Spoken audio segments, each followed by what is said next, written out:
spending almost 2 years living in Japan, I have learned some few valuable lessons about culture, work, daily life, and personal growth.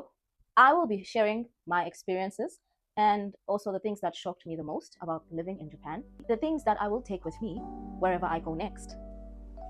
If you're thinking about moving to Japan or simply curious about the life here, then this is the video for you.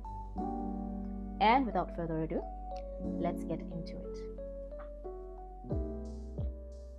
So first of all, when you're moving to a new country, of course you have high expectations about how things will be and also about many things in terms of culture, the work-life balance if you're moving to work, and also how is the standard of living, of which I've also covered that topic in one of the videos. So basically, these are the 10 things that I think I will take with me, or the things you need to know about Japan as well. So number one, the respect that they have for people, even without knowing their social standing.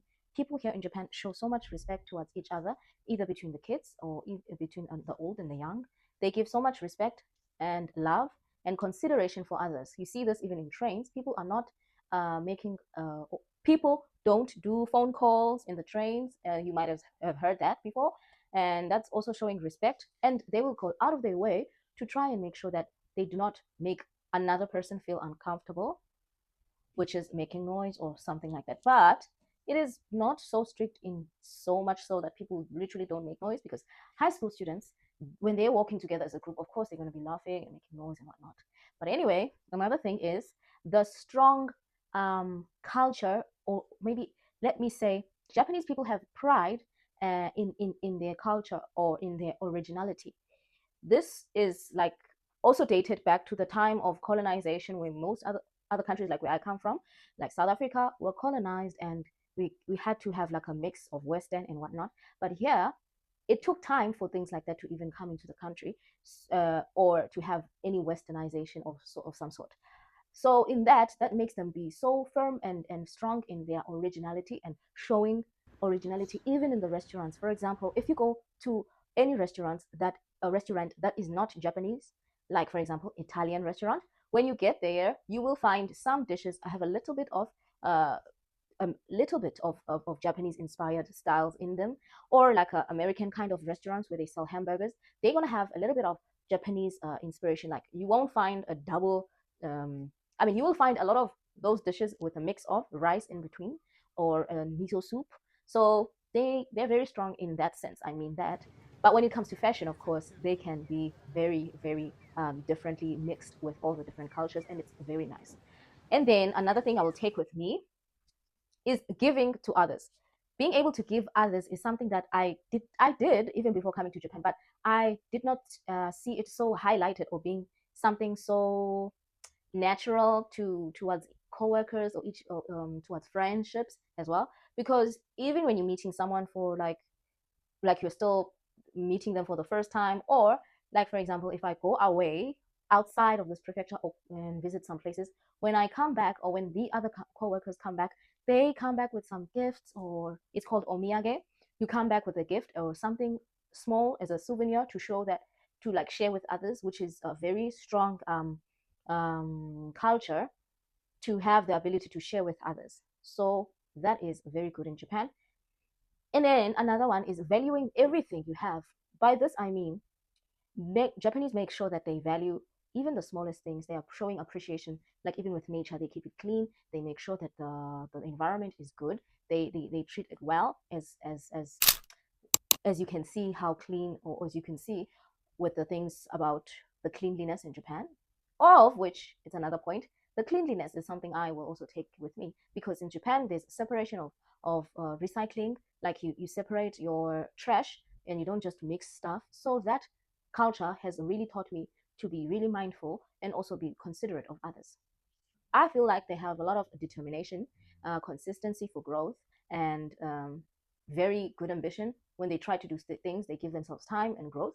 And I see that with my students. They are very consistent, even if it takes them time. Yeah, there are those that will give up on the way while they're trying to learn English in the school, but they have so much consistency and dedication in everything that they're doing. And then work culture can be a bit different from South Africa or from wherever you're coming from, because here they have It's more of a sense where people prioritize work more than anything else. In terms, I mean, people don't take leaves very regularly, and even if you do take your paid leave, you have to plan it in time, plan ahead, and that's not something South Africans really do most of the time. You can take a leave anytime, like as long as it's convenient. But in here, there's like a rule and like a procedure to many things. And then public transport. Public transport is so reliable. Like I can't remember a time where I I I, I really struggled so much when it comes to transport. Not really. The only thing you could experience is a delay. That could be because of the weather. That could be because of an accident. So that's the only thing that could be a problem when it comes to transport reliability and time. Yes, it's always on time unless there's some sort of delay. Like while we're speaking about time, punctuality is so important here. Even when you're meeting friends or going to work or going to catch, punctuality is so important because there is that culture of always being on time or always making sure you catch the bus or the train in that exact time. Otherwise, you're going to have to wait another 10 minutes or an hour, depending on where you're going. Another thing I also learned is allowing yourself to spend much more time as well traveling to other countries.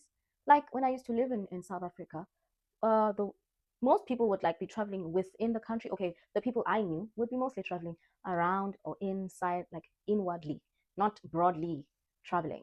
So I've also noticed that, especially around the friends I have, Japanese friends I have, and also the students I have, they be telling me about their trip, what trip they're planning for the next holiday season. So that has really taught me to allow myself to actually put some effort in traveling outside the country. Like if I'm in South Africa, be more into or be open to going outside and visiting, even if it's for a week or a weekend or whatnot.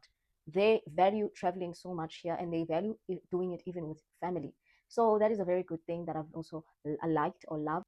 And then lastly is, I think, oh, I feel Japan has taught me independence and resilience, to be in such a place where you do not know the language, but at the same time you learn and you grow and you make your way and things begin to work out. People become friendly to you, or you find your people, I guess. And with that, thank you so much for watching. And I hope you stay tuned on the next video where I'll be talking about many other topics concerning living in Japan. And if you've come to this point, thank you so much. I love you. Bye.